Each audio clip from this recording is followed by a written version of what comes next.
Hey everybody. Okay, so at the 2025 NFL annual meeting,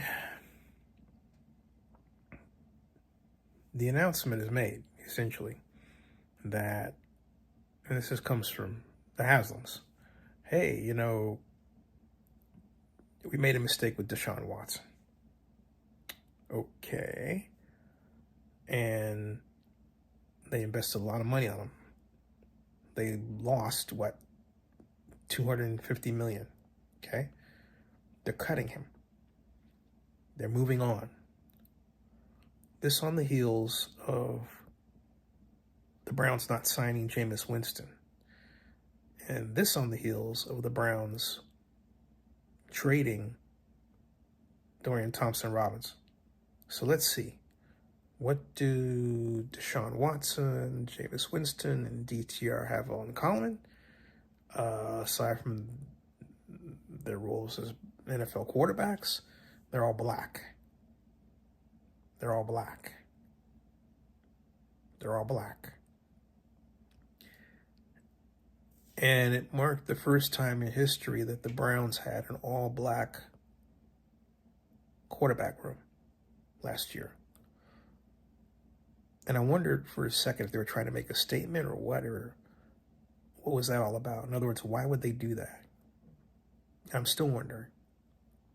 Because rather than they should have kept Jameis Winston, okay? But they didn't.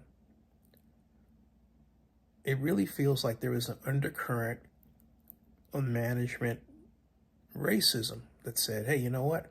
We gave it a try with these black quarterbacks, and let's just go with these white guys, young white quarterbacks, okay?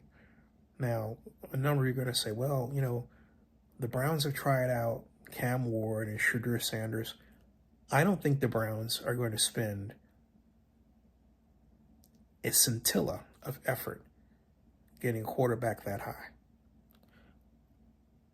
If it comes to them at number 2, I'll be surprised, pleasantly surprised, if they take either Shedeur or Cam Ward. But I don't think it's going to happen. I actually think that they're going to take Travis Hunter or Dirk Carter, okay? I really do. And then they're going to pick up someone like Mr. Dart later. I don't even think they're going to bring in Jalen Milroe.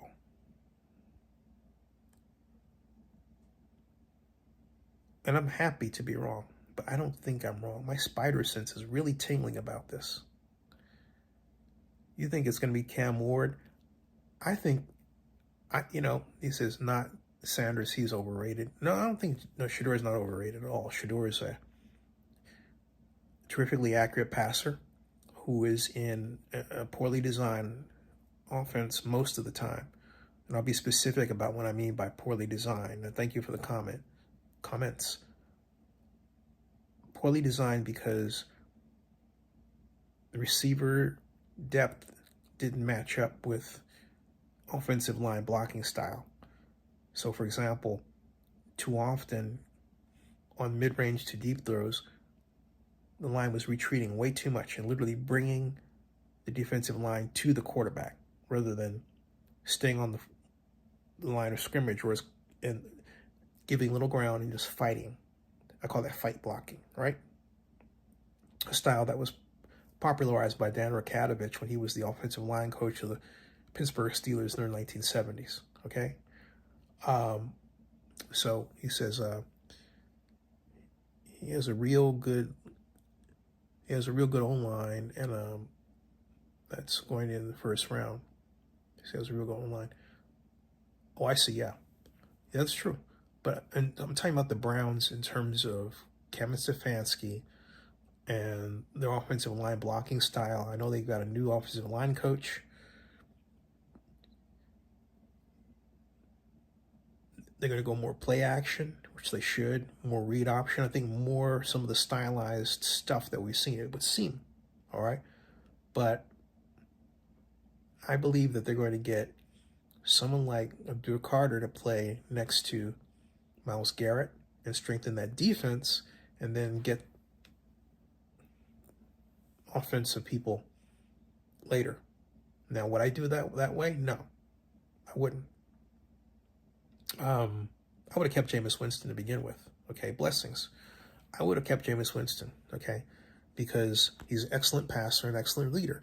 But it's like the Browns were the second team, the first one being the Saints. To bring Jameis Winston in and then not realize this guy is a great leader as well as a great passer and a great all-around locker room guy. It's like they were actually expecting him to be something less than, as opposed to what he really is, which is greater than. And he wants to start. So now he's with the Giants. Fine. He's got a 2-year deal. Russell's got a 1-year deal. We'll see how that plays out. All right. But getting back to the Browns, given how they handled the entire situation poorly, and they just, like they said, okay, we did it. We're not going to look over what we did that was wrong. We're just going to start all over again. We're going to go younger and we're going to white. All right? That's what it looks like.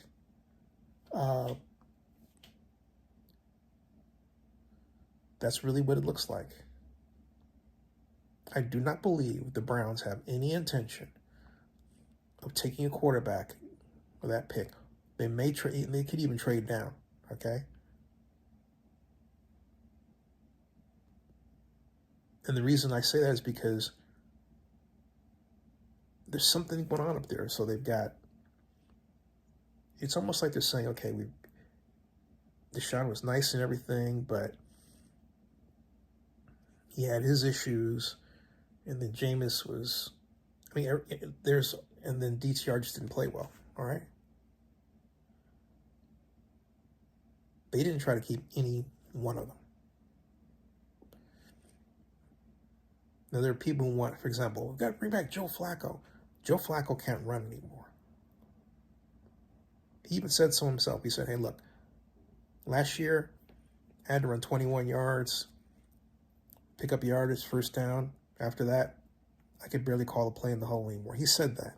He said that October 21st of 2024, I believe that was the Indy Star.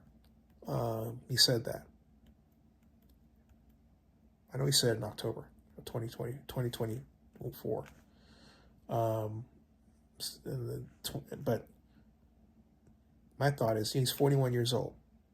You know, what do you expect, right? You're trying to make the guy a racehorse at 41. Give me a break. That's not happening.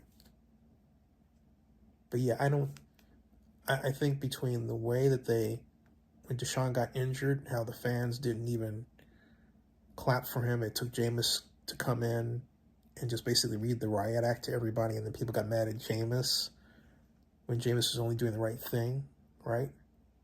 You don't forget that stuff.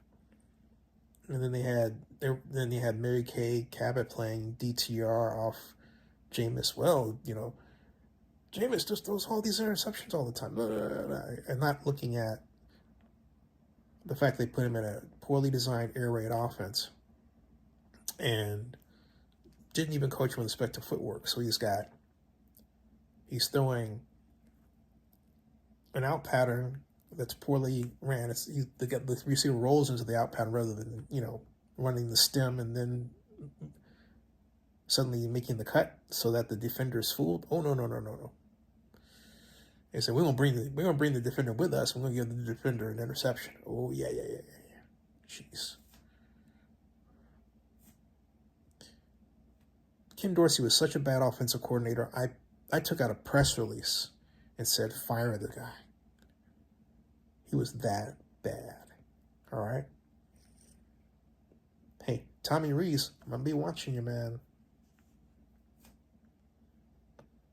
If you look the slightest bit bad, and Kevin Stefanski, you got to pay attention, my friend, to footwork. I've never met him. Footwork with respect